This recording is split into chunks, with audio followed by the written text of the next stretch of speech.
Adrian DeLuca adjusted the cuff of his navy wool coat as he stepped into the narrow aisle of the packed commercial flight from Seattle to Boston. It was a red-eye, and he hated red-eyes. More than that, he hated flying commercial. His private jet sat grounded in Seattle with mechanical issues, forcing him into this unfamiliar world of overhead bins and numbered seats. Row 18C, window. He moved past a couple arguing about luggage space and slipped into his seat, letting out a slow breath as he sank into the fabric.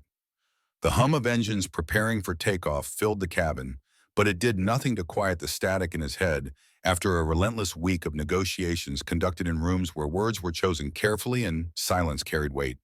Adrian looked every bit the man he was. Tailored slacks in the charcoal, sleek leather shoes, a watch that cost more than most people earned in 6 months. But his face told a different story. The lines around his dark eyes, the tension in his jaw, the subtle heaviness in his shoulders.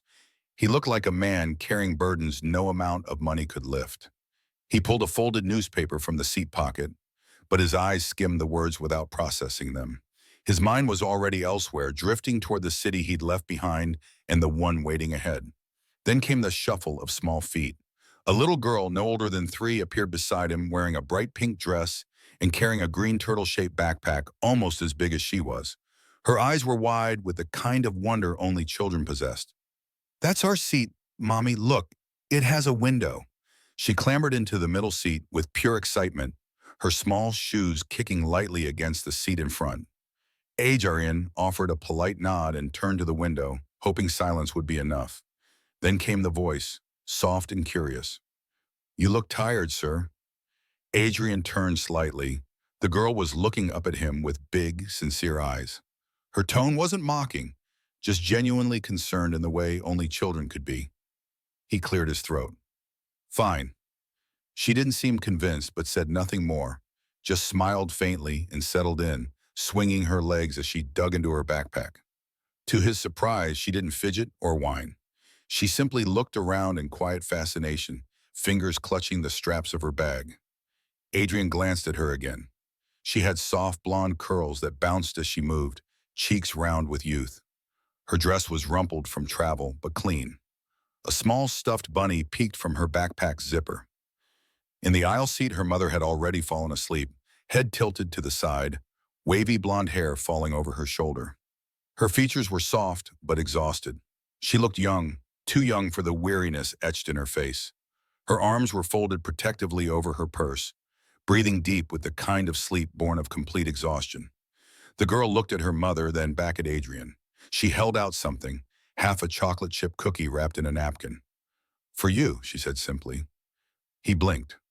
"No." Her brow furrowed slightly. "You can have it. I have more." Adrian hesitated. Something in her open, unbothered expression made it hard to refuse. He took the cookie. "Thank you," he said quietly. She smiled like that one word made her entire day. He took a bite. Sweet, crumbly, simple. The plane began to taxi and the lights dimmed. Adrian leaned back, closing his eyes. Beside him, the girl adjusted herself, leaning her head against the armrest and hugging her stuffed bunny. Her mother remained asleep, chest rising and falling in steady rhythm.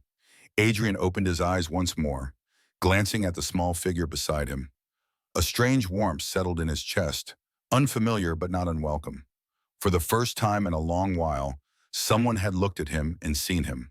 Not his name, not his reputation, not the careful distance he maintained. Just a tired man. And that someone was a little girl with a green backpack who thought strangers were just friends she hadn't met yet. The cabin lights dimmed further as the flight cruised above the clouds. Adrian sat still, his shoulder bearing the slight weight of the sleeping child. Sophie's tiny head had found its way to his upper arm after she'd handed him that half cookie. He hadn't had the heart to move her. Outside, the world had vanished into darkness, pierced only by scattered lights glowing like distant memories. The woman in the aisle seat stirred, her head lifting slowly. She blinked, disoriented, then realized her daughter was no longer beside her. "Sophie," she said, voice hushed but sharp with worry. Adrian gestured for silence, then pointed to the girl asleep against him. "She's safe." The woman exhaled deeply, her shoulders sagging, One hand went to her chest, then reached to touch her daughter's back, just to be certain. I'm so sorry, I didn't mean to fall asleep. I must have been more tired than I thought. Adrian shook his head slightly. She's good company. She pushed back some tousled blonde hair and gave him an apologetic smile. Soft, a little embarrassed. I just finished 3 overnight shifts. Got off work at 5 this morning, came straight to the airport. Thought I could stay awake. He glanced at her, really looked. Young but weary, eyes lined from sleepless nights, faint circles beneath them. But her voice was warm, and the way she gently rubbed Sophie's back said more than words. Nurse? He asked. Assistant. Temporary position. He nodded, then looked down at Sophie, who shifted slightly in her sleep, a faint smile on her lips. She offered me half a cookie earlier. The woman, Elena, smiled with a hint of pride. She does that when she thinks someone needs cheering up. She's observant. Adrian glanced at the crumbs still in his hand, then at Sophie. She was right. Elena tilted her head as if trying to read his tone, but said nothing. I'm Elena, by the way. Adrian, thank you for watching her. Not everyone's patient with kids. She's easier to be around than most adults I know, he said, the corners of his mouth lifting slightly. Elena's expression softened. She sees people, sometimes better than adults do. Adrian looked toward the window. Maybe that's because she hasn't learned how to look away yet. Silence stretched between them. Not uncomfortable, just thoughtful. Outside, the plane soared above a sea of clouds, the sky vast and black. Adrian closed his eyes, letting the hum of engines drown his thoughts. But the image of that tiny hand offering him half a cookie wouldn't leave. By the time the plane landed in Boston, the moment had passed. Adrian disembarked with purpose, his usual controlled stride returning. No words were exchanged, just a glance back at the tired woman and the sleeping child with the green backpack. But as terminal lights blinked overhead and the crowd swept him away, Adrian couldn't shake the quiet feeling that something inside had shifted. Boston greeted him with drizzle and gray skies. A black Cadillac waited at the curb, Rocco standing beside it with an umbrella. The large man's presence was silent but solid, as it had been for 15 years. Adrian barely noticed the chill as he slid into the back seat.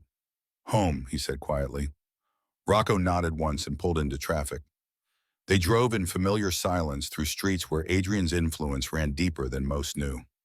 Past the financial district where legitimate businesses bore names he controlled. Past neighborhoods where his word carried weight that had nothing to do with paperwork. The townhouse in the West Village was all stone walls and iron gates, a converted brownstone that felt more like a fortress than a home. Inside, amber light from old sconces cast long shadows across dark wood floors. Family photographs lined the walls, old pictures of his grandfather, the man who'd built the foundation Adrian now stood upon. Pictures of his parents, taken before the fire that had claimed them both. Adrian poured himself one drink, as he always did, and stood by the tall window overlooking the city. The lights glittered below, but none of it reached him. It never had. His eyes dropped to a photo frame on a low shelf. Dust clung to the edges. He hadn't touched it in 5 years. Emily, his wife, the woman who'd loved him before everything else, before the weight of his name became both armor and burden. They'd been married 10 months before a rainy night, a driver who ran a red light, and a phone call that shattered everything. He'd buried her in the fall. The leaves were red that day. She would have loved that. Since then, life had become efficient. Meetings, arrangements, expansion. No distractions, only responsibility. Especially now with his mother's health fading. Donor lists, blood types, risk assessments filled every conversation. He visited, signed forms, asked questions, then went back to work. It was how he survived. Structured emptiness. But for the first time in 5 years, something had broken the rhythm. And it had started with a girl in a pink dress in a green backpack offering him half a cookie with hands too small to understand what kindness meant to someone who'd forgotten how to receive it. The scent of antiseptic hit Adrian the moment he stepped through the sliding glass doors of the hospital. Cold, clean, clinical. He passed the reception desk with a quiet nod and took the elevator to the 6th floor, where his mother had been admitted for another round of tests.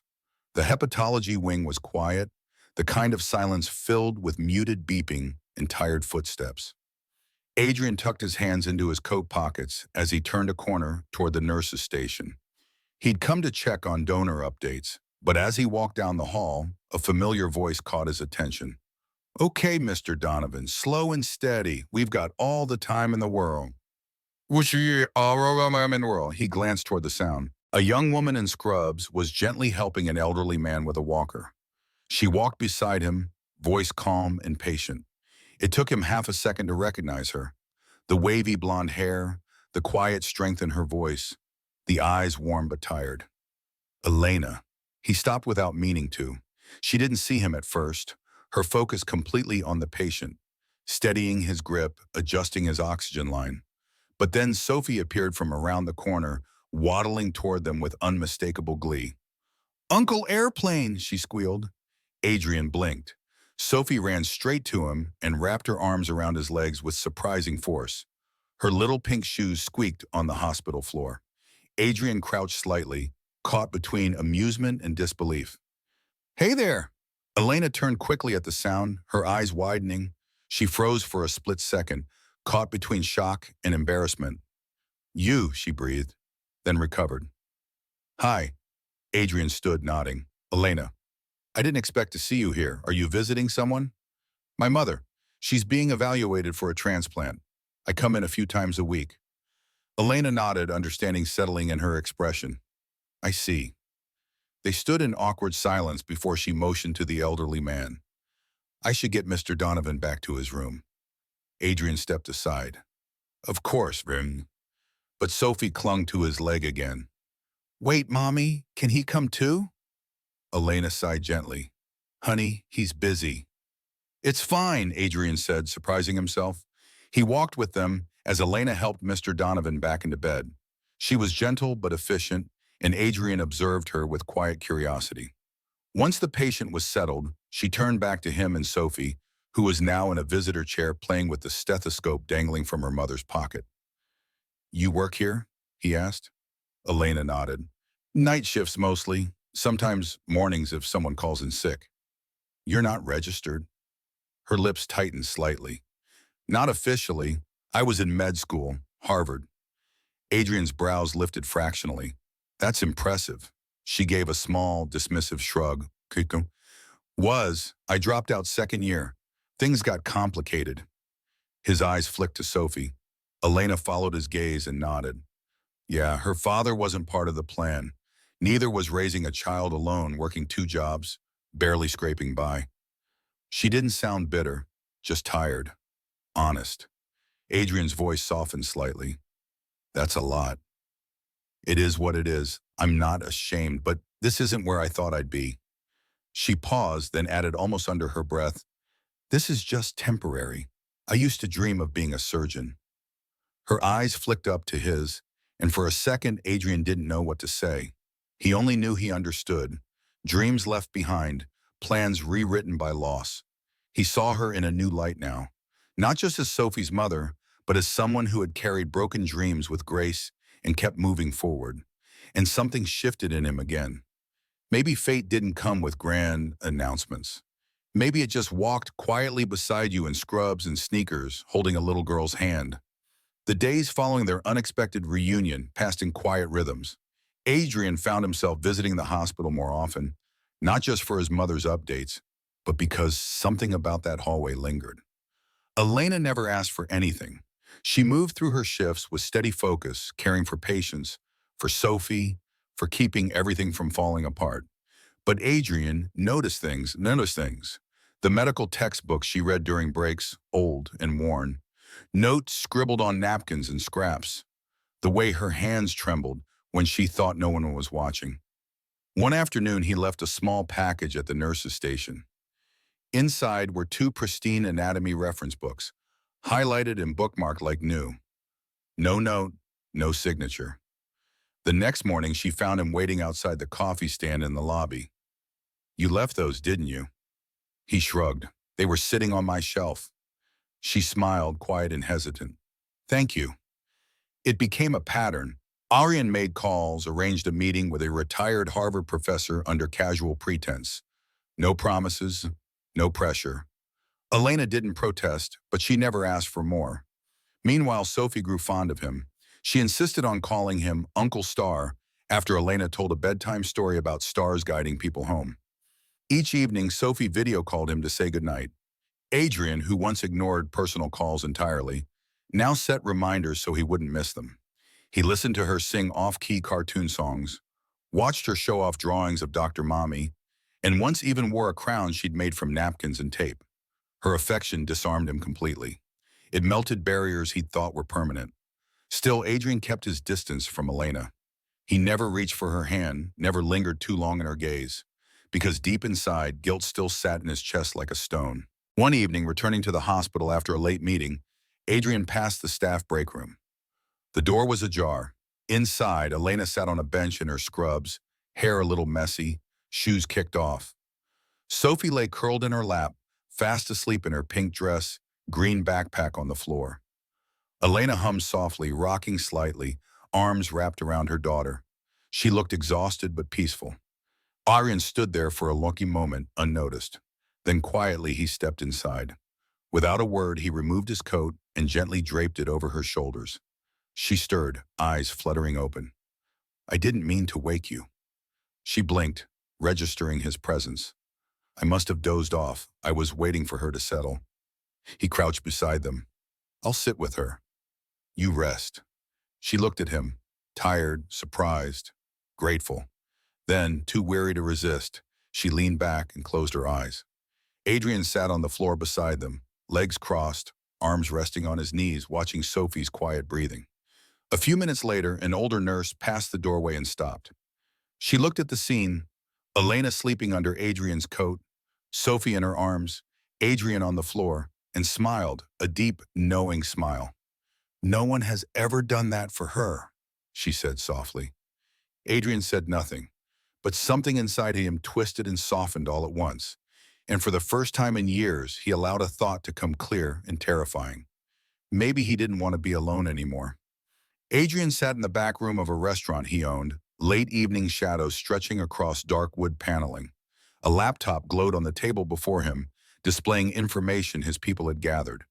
He hadn't meant to look into Elena's background so thoroughly. But ever since their conversation, her soft whisper, "I used to dream of being a surgeon," had stayed with him.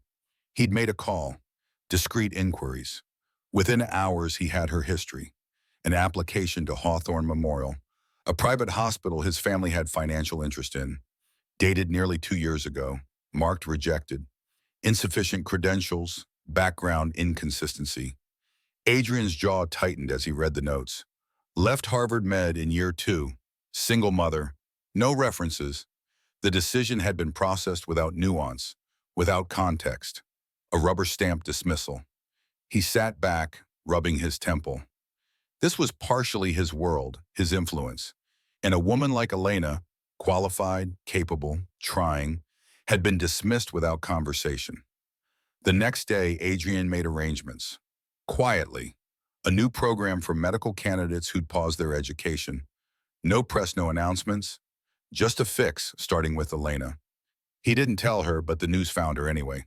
She showed up at his office 2 days later, her face pale, jaw tight. "You went through my file." No greeting, no smile.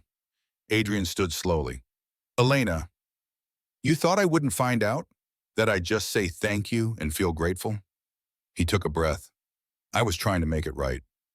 Her eyes burned. "By what? Pulling strings? You think I want pity?" "No, because you deserve a fair shot, and you didn't get one." "I don't need saving, Adrian." He stepped toward her. "I'm not trying to save you. I'm trying to fix things." She backed away. "I trusted you, but this feels like control."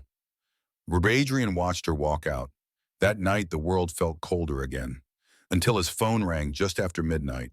Sophie's name flashed on the screen. When he answered, he heard coughing, then Elena's panicked voice. "Sophie's burning up. 103.7. I can't get her fever down. I don't know what to do." "I'm coming, I am," Adrian said without hesitation. He was out the door in minutes. When he arrived at Elena's modest apartment, she looked more shaken than he'd ever seen her. Sophie lay flushed on the couch, cheeks red, eyes glassy. Adrian took one look and scooped the little girl into his arms. Hospital. Now. Elena didn't argue. Hours later, Sophie rested in a pediatric room, fever finally dropping. Elena sat beside her, head in her hands, silent. Adrian pulled up a chair. I'm sorry, I should have asked first. I should have trusted that you'd want to fight your way back on your own terms. She nodded slowly, tears brimming. I've spent so long doing everything alone. I didn't know how to let someone help without feeling small. He looked at her directly. You're not small, Elena. You're the strongest person I've met. She turned to him, eyes full of something fragile. And for the first time since Emily, Adrian reached out slowly, deliberately, and took someone's hand. The hospital room was quiet except for soft beeping and the hum of filtered air. Adrian sat beside the bed, staring at the frail figure lying under white sheets. His mother, Irene DeLuca, had always been a force, sharp-witted, fiercely independent. But now her skin was pale, her frame thinner, breathing more labored. The doctor's voice from earlier echoed in his mind. We're running out of time. We need a match soon. Adrian had spent 2 weeks making calls, pulling every connection he had. But matches were rare, especially for her blood type. He felt helpless, and Adrian DeLuca never felt helpless. That evening, Elena approached quietly in her scrubs. Adrian, he looked up. I did the test, she said. He blinked. What test? She sat beside him. The blood match, for your mother. Adrian straightened. Elena. I'm compatible. His breath caught. No, absolutely not. I'm healthy. I already spoke with the transplant team. I'm eligible. No, he repeated, voice harder. You're not doing this. She needs a donor, Adrian. Not you. You have a donator, a life. This is too dangerous. I know the risks. He stood, pacing. You don't owe me this. You don't owe her this. She stood too. She needs help, and your mother gave you life. I won't let you risk yourself. She stepped closer. You don't get to make that decision for me. Adrian looked at her then, really looked. The fire in her eyes, the calm certainty. She wasn't doing this out of guilt. She was doing it out of compassion. You think I could live with myself if something happened to you? He said, voice cracking for the first time in years. Elena's expression softened. She placed a hand on his chest. She gave you life. Let me help give her a second one. She paused. You've already given me mine. For a moment, neither spoke. He closed his eyes, forehead pressing gently against hers. You shouldn't have to do this. I want to. Later that night, Adrian stood at his mother's bedside, holding her thin, cold hand, and for the first time in a long time, he prayed. Morning light filtered through hospital windows when Irene DeLuca opened her eyes. Adrian stood beside her, one hand on her shoulder. Her gaze was clearer than it had been in months.